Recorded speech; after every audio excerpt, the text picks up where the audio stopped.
India کے معروف عالم شاہی امام پنجاب کے بیانات کے لیے مولانا عثمان تھیریپی کو سبسکرائب کریں۔ کہ نبی علیہ السلام کی ناکہ بندی کر دی گئی تھی، اور ناکہ بندی جب ہوئی تو شام تک نبی علیہ السلام کا پتہ نہیں لگا، رات ہو گئی پتہ نہیں لگا، صبح ہو گئی پتہ نہیں لگا، پھر شام ہو گئی پتہ نہیں لگا، تو ایک میٹنگ بلائی ابو جہل نے، تو سب نے اتفاق سے کہا کہ یہ تو طے ہے کہ وہ کہیں چلے گئے، لیکن مکے سے باہر نہیں نکلے، کیونکہ پہاڑوں میں پہرا ہے، جنگل میں پہرا ہے، ریگستان میں پہرا ہے، اگر نکلتے تو ہمیں پتہ لگ جاتا۔ تو اچانک ایک مخبر آیا بڑی خوشی میں، تو اس نے آ کے ابو جہل کو یہ خوشخبری سنائی اس بدبخت نے کہ مجھے یہ تو نہیں پتا لگا کہ محمد صلی اللہ علیہ وسلم کہاں ہے، لیکن یہ پتا لگ گیا ہے کہ ان کو کھانا کون پہنچاتا ہے، پانی کون پہنچاتا ہے۔ اب اتنا سننا تھا کہ ابو جہل بڑا خوش ہوا اور بڑا اس سے پوچھنے لگا کہ جلدی بتا کون پہنچاتا ہے۔ تو اس مخبر نے یہ کہا کہ ابو بکر صدیق کی جو بٹیا ہے نا، جو ابھی نوجوان ہے، جس کی عمر 17-18 سال ہے، اسماء بنت ابو بکر، وہ جاتی ہے، وہ محمد رسول اللہ کو کھانا پہنچاتی ہے۔ اب ابھی پردے کا حکم تو نہیں آیا تھا، وہ پہنچا، بچوں کو جانتا ہے ابو جہل، اس نے دروازہ کھٹکھٹایا، اتفاق سے سیدنا اسماء بنت ابو بکر رضی اللہ عنہ نے دروازہ کھولا۔ آپ کو پتا یہ بات؟ ارے ہاتھ کھڑا کر کے بتاؤ، پتا یہ بات؟ نہیں پتا نا؟ تھوڑی سی کٹوری میں پانی ڈال کے کوشش کرنی ہے کہ 12,000 سے 15,000 تک اس میں ڈوبا جانا ہے۔ یہ اس لیے نہیں پتا کہ ائمہ مفلس ہیں، اب وہ سیرت کی کتابیں خرید کے لائیں یا وہ اپنے بچوں کے اسکول کی فیس دیتے ہیں۔ وہ نبی علیہ السلام کے تمام واقعات روزانہ تلاش کے آپ کو سنائیں، یا قرآن خوانی کے نام پر بس قورمہ بریانی کھا کے الحمدللہ کہہ کے دعا کریں کہ ایک بڈھا گیا ہے 3 دن کام چل رہا ہے، اب دوسرا جائے گا تو پھر انشاءاللہ 3 دن چلے گا۔ یہ کیونکہ ہم نے دین کو تو اہمیت دی نہیں نا، اب ہم دین کو اپنے حساب سے چلانا چاہتے ہیں، اس لیے نہیں پتا کہ اس دن کیا ہوا تھا۔ اور یاد رکھو، مجھ سے پہلے وہ حضرت مولانا کیا نام ہے ابھی تقریر کیا، فیاض صاحب ہمارے، نہیں وہ ہاں کہہ کے گئے نا وہ کہ نماز اچھی ہے، روزہ اچھا ہے، حج اچھا ہے، زکوٰۃ اچھی ہے، مگر میں باوجود اس کے مسلمان ہو نہیں سکتا، میں جب تک مروں میں خواجہ بطحا کی حرمت پر خدا شاہد ہے کہ کامل میرا ایمان ہو نہیں سکتا۔ مسئلے مسائل پتا ہے، محمد رسول اللہ سے عقیدے کی اس مقام تک نہیں پہنچی کہ یہ بھی نہیں پتا کہ نبی جب چلے تھے سامنے کون آیا، دائیں کون تھا، بائیں کون تھا، کھانا کھلانے والا کون تھا۔ ارے عاشق وہ ہوتا ہے جو اپنے محبوب کی ہر ایک ادا کو پسند کرتا ہے۔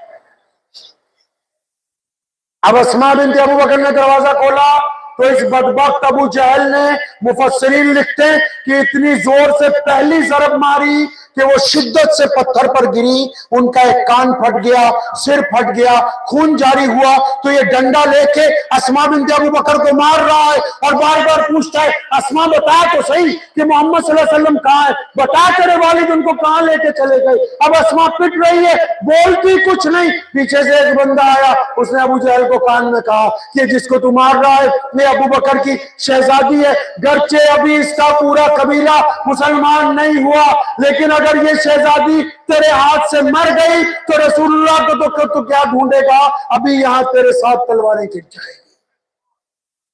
تو ابو جہل رک گیا، لیکن رکنے کے بعد وہ باز نہیں آیا۔ اس نے اسماء بنت ابو بکر رضی اللہ تعالیٰ عنہ کو کھڑا کیا، اور کھڑا کرنے کے بعد اس نے ایک بات پوچھی، کہنے لگا اسماء سچی سچی بتا کہ محمد صلی اللہ علیہ وسلم کہاں ہے، تیرے والد ان کو کہاں لے کے گئے۔ اب اسماء سے جب یہ سوال ہوا تو اسماء بنت ابو بکر رضی اللہ تعالیٰ عنہ نے اپنے آپ سے فتویٰ پوچھا ہے۔ کس سے فتویٰ پوچھا بھائی؟ ارے بولیے نا کس سے؟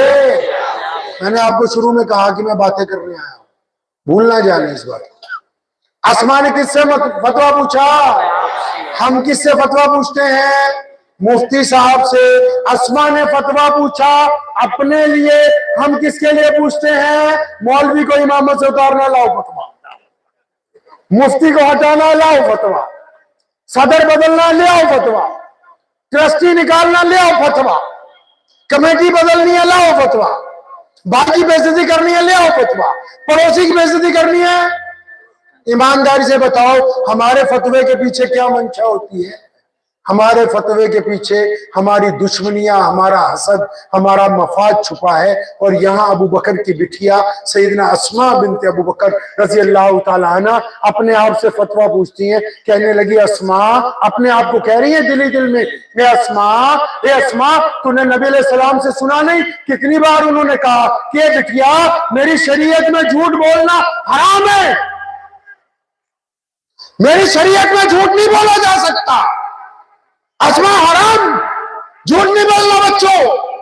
اب اسما کہتی ہے اپنے آپ کو کہ پیارے نبی نے کہا کہ جھوٹ نہیں بولنا۔ اسما ابو جہل پوچھ رہا کہ محمد رسول اللہ کہاں ہے اور تجھ کو پتا ہے کہاں ہے؟ اگر تو جھوٹ بولے گی تو تیرے نبی کی شریعت تیرے ہاتھ سے چلی جائے گی آج۔ اب اسما پھر اپنے آپ کو کہتی ہے اسما لیکن اگر تو سچ بولے گی نا تو تیرے نبی کی جان کو خطرہ ہوگا آج۔ تو سنو سورت کے مسلمانوں، سیدنا اسما بنت ابو بکر رضی اللہ تعالیٰ عنہ اٹھ کے کھڑی ہوئی اور انہوں نے ابو جہل کے سامنے کہا اور بلند آواز میں کہا، دو ٹوک کہا، فرمایا سن لے، ٹھیک ہے تو مکے کا بادشاہ ہے، ٹھیک ہے تو یہاں کا گورنر ہے، ساری باتیں درست ہے کہ تو مجھے مار سکتا ہے، مجھے قتل کر سکتا ہے، لیکن بات سن، رب کعبہ کی قسم ہے اسما کو پتا ہے کہ محمد رسول اللہ کہاں پر ہے، لیکن اگر تو میری بوٹیاں بھی نوچ دے گا تو اسما سے پتہ نہیں لگا سکتا کہ رسول اللہ ہے کہاں پر۔ سچ بول کے شریعت بچائی، جرت دکھا کے اپنے نبی علیہ السلام کی خدمت کی ہے، سمجھا دیا قوم کو، ملت کو، انسانوں کو۔ اور اسما جب مار کھائی ابو جہل چلا گیا مایوس ہو کے، جب وہ حویلی کے اندر گئی ہے نا، اسما بنت ابو بکر کا گھر کون سا پتا ہے نا؟ ابو بکر صدیق کا گھر دیکھا آپ لوگوں نے؟ باب عبدالعزیز کے بالکل سامنے جو مکہ ٹاور ہے، ایک تو زمزم ٹاور ہے جس میں چاند بنا ہے، وہ نہیں، جو مکہ ٹاور ہے جس کے درمیان میں آج کل ایک پانی کا جھرنا لگایا ہوا ہے، جو گول بلڈنگ ہے، وہ ابو بکر صدیق رضی اللہ تعالیٰ عنہ کا گھر ہے، وہ ان کی حویلی ہے۔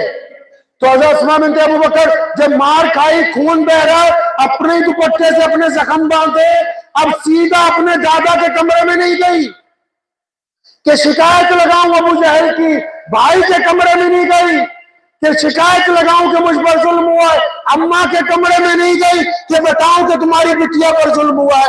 اسما نے اپنے زخموں کو سمیٹا اور سیدھی دوبارہ وہ باورچی خانے میں جاتی ہیں، دوبارہ کھانا تازہ تیار کرواتی، اور آج اسما کھانا باندھ کے نا ایک جگہ چھپ کے بیٹھ گئی بنیرے پر۔ ان کو بھی پتا ہے کہ آج مخبر میرا پیچھا کرنا چاہتے ہیں، رات کا پہلا پہر آیا مخبر بیٹھے رہے، دوسرا پہر آیا مخبر بیٹھے رہے، تیسرا پہر آیا مخبروں نے آپس میں مشورہ کیا۔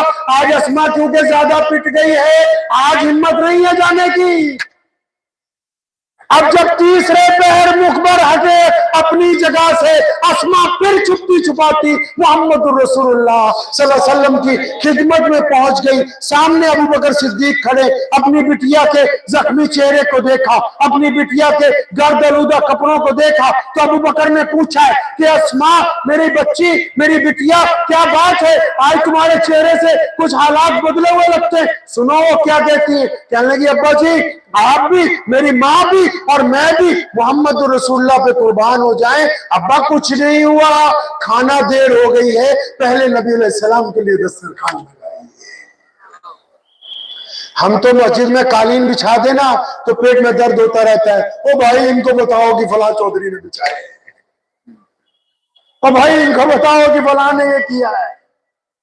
اسما اپنے والد کو کہتی ہیں کہ مجھے دیر ہو گئی، اس بات کو چھوڑیں کہ زخم لگا ہے،